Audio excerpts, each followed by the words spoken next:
Arthur Penhalygon remembered the sting of cold floors beneath his bare feet, the gnawing hunger that was a constant companion during his childhood. He vowed his daughter, Eliza, would never know such hardship. He'd pull himself up by his bootstraps, forge a life of comfort and security for her. He saw her as a blank canvas, one he could paint with the brightest colors of opportunity. He succeeded beyond his wildest dreams. Arthur built a formidable empire in finance, his name whispered with respect in the city's power circles. But somewhere along the way, in the relentless pursuit of success, he'd lost something vital. He had provided Eliza with everything money could buy, but perhaps not what she truly needed. Eliza Penhalygon lived a life most could only dream of. Her childhood was a tapestry woven with luxury, from exclusive boarding schools to summer homes in the Hamptons. She was a radiant girl, naturally gifted with beauty and charm. She effortlessly charmed anyone she met, and grew accustomed to having her every whim catered to. Arthur, engrossed in his business, saw Eliza's happiness as validation of his efforts. He missed the subtle signs of discontent, the flicker of boredom in her eyes, the yearning for something more than designer labels and lavish parties. He equated love with providing, and he provided extravagantly. As Eliza grew older, her interests drifted further from her father's world. Finance bored her. Business seemed crass and uninspiring. She was drawn to the world of fashion, art, and the intoxicating allure of London's social elite. She floated through life, a butterfly flitting from flower to flower, never truly taking root. The trust fund Arthur established was a symbol of his love, but it also became a cage. It shielded Eliza from the consequences of her actions, allowing her to indulge in her whims without regard for the future. The money was always there, a safety net that prevented her from ever truly needing to strive, to struggle, to build something of her own. Arthur started noticing the lavish spending. At first, it was small things, a new designer bag, an expensive pair of shoes. But then it escalated. Private jets to Paris for a weekend shopping trip, extravagant parties at exclusive clubs. He tried to gently broach the subject, but Eliza would deflect with a smile and a promise to be more careful. He didn't want to stifle her spirit, he told himself. He didn't want to become the overbearing father she would resent. The unspoken agreement between them was clear. Arthur would provide the funds, and Eliza would maintain a veneer of respectability. But the cracks were starting to show. One evening, Arthur found himself alone in his vast, echoing mansion, staring at a framed photo of Eliza as a child. She was beaming, her eyes full of innocence and joy. He felt a pang of sadness, a realization that he had somehow failed her. He picked up his phone, wanting to hear her voice, to bridge the widening gap between them. But he hesitated. Their last conversation had ended in a heated argument, with Eliza accusing him of being judgmental and out of touch. "Just, please don't call me so much, Dad," she'd said, her voice sharp with irritation. "I'll call you when I need you." Her words echoed in his mind, a painful reminder that he was no longer a central figure in her life. He hung up the phone, the silence amplifying his sense of isolation. He had built an empire for Eliza, but he had lost his daughter in the process. Eliza's life was a performance, a carefully curated illusion designed to impress her peers and mask her own insecurities. She dressed the part, spoke the part, and played the part of a wealthy socialite with practiced ease. But beneath the surface, a deep-seated anxiety gnawed at her. She felt like an imposter, living a life that wasn't truly hers. She envied her friends who had careers, passions, and a sense of purpose. She felt like she was merely existing, not truly living. The money, instead of bringing her happiness, amplified her insecurities. It allowed her to buy her way into exclusive circles, but it couldn't buy her genuine connection or lasting fulfillment. She spent lavishly, not out of need, but out of a desperate desire to fill the void inside her. Her friendships were transactional, based on mutual benefit rather than genuine affection. She surrounded herself with people who admired her wealth and status, but who didn't truly care about her as a person. She craved their attention, their validation, but she knew it was all conditional, contingent on her ability to maintain the illusion of wealth and glamour. She dabbled in various pursuits, hoping to find something that would ignite her passion. She took art classes, volunteered at a charity, even attempted to start a fashion business. But nothing held her attention for long. She lacked the discipline and the drive to commit to anything that required sustained effort. One evening, after a particularly extravagant party, Eliza found herself alone in her opulent apartment, the city lights twinkling below. She felt a profound sense of emptiness, a gnawing dissatisfaction that she couldn't shake. She looked around at her expensive possessions, the designer furniture, the priceless artwork, the glittering jewelry. None of it brought her any joy. It was all just window dressing, a facade designed to impress others, but it failed to fill the emptiness within. She thought about her father. She knew she was disappointing him, that her lifestyle was a source of anxiety for him. But she felt trapped, unable to break free from the gilded cage she had created for herself. She picked up her phone and scrolled through her contacts. She saw her father's name and hesitated. She wanted to talk to him, to confess her anxieties and seek his guidance. But she was afraid of his judgment, his disappointment. She remembered the strained conversations they'd had, the unspoken tension that hung in the air between them. She couldn't bring herself to open up, to reveal the vulnerability she had so carefully concealed. She put the phone down, the silence amplifying her sense of isolation. She was surrounded by luxury, but she was utterly alone. Arthur's world began to crumble slowly, then all at once. The first sign was a series of unsettling rumors circulating in the financial community. Whispers of risky investments, questionable deals, and a growing sense of unease about the stability of his firm. He dismissed them as malicious gossip, the price of success.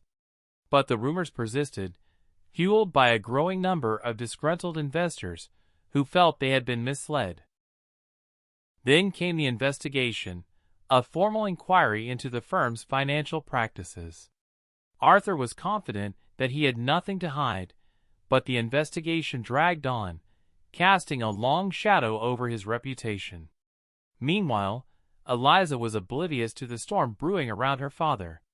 She continued to live her lavish lifestyle, spending money with reckless abandon. She was too absorbed in her own world to notice the subtle signs of strain on her father's face, the growing tension in his voice. One afternoon, Arthur received a call from his bank manager, a call that would shatter his world. Eliza's trust fund was gone. Every penny of it had been squandered. He felt a wave of disbelief, followed by a surge of anger. He had entrusted her with a fortune, a legacy that was meant to secure her future. And she had squandered it all, leaving him with nothing but debt. The bank manager explained that Eliza had made a series of disastrous investments, encouraged by unscrupulous advisors who had taken advantage of her naivete. She had been warned against these investments, but she had ignored the advice, blinded by the promise of quick riches. Arthur felt betrayed, not just by Eliza, but by the entire system that had enabled her reckless behavior. He had worked his entire life to build his empire, and now it was all crumbling around him, thanks to his daughter's irresponsibility. He rushed home, his mind reeling. He found Eliza at the pool, sunbathing with friends, sipping champagne, oblivious to the catastrophe that was about to engulf them. "Eliza," he said, his voice trembling with barely contained rage. "We need to talk. Now!" The confrontation was brutal, a volcanic eruption of pent-up resentments and unspoken accusations. Arthur unleashed his fury, his voice booming through the house, accusing Eliza of betrayal, irresponsibility, and selfishness. Eliza, initially defiant, crumbled under the weight of his anger. She tried to defend herself, to explain her actions, but her words were lost in the storm of accusations. The truth came out in a torrent of recriminations. The reckless investments, the fraudulent loans, the mounting debt that threatened to bankrupt them both. Eliza had not only squandered her own future, but she had jeopardized her father's legacy, his reputation, his entire life's work. Arthur revealed the full extent of his financial troubles, the investigation, the potential for criminal charges, the looming threat of ruin. Eliza stared at him in horror, realizing for the first time the magnitude of her actions.